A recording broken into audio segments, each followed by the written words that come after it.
Kakulangan ng silid-aralan sa Dagupan City aabot pa sa halos 300 classrooms ayon sa SDO Dagupan.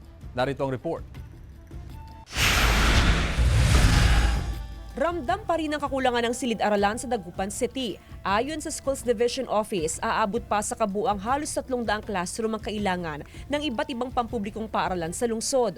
Bagamat may mga kakulangan ng silid-aralan, hindi naman daw nakakaapekto sa pag-aaral ng mga learners dahil sa mga ipinapatupad na adjustments. Sa susunod na school year, posibleng mabawasan ang problema sa kakulangan sa mga silid-aralan sa syudad.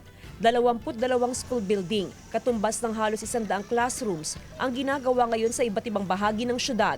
Bukod pa rito ang mga covered court, gymnasium at mga padero fences na proyekto ng lokal na pamahalaan.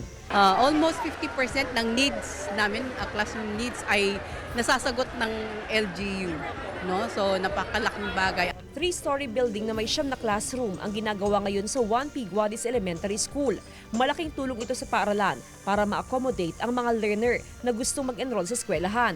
Magsisilbi ring evacuation center tuwing may kalamidad. Itong building na to, ang purpose nito ay para sa mga alternative learning system students, yung mga yung mga out of school youth natin, tapos gagawin niyang technical vocational.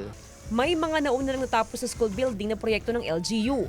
Tinatapos na rin ang iba pa at posibleng magagamit na sa Hunyo. May iba pang gusali na inaasang matatapos ngayong taon. Kasama si Daryl Peralta, Jasmine Gabriel Galban, One North Central Luzon.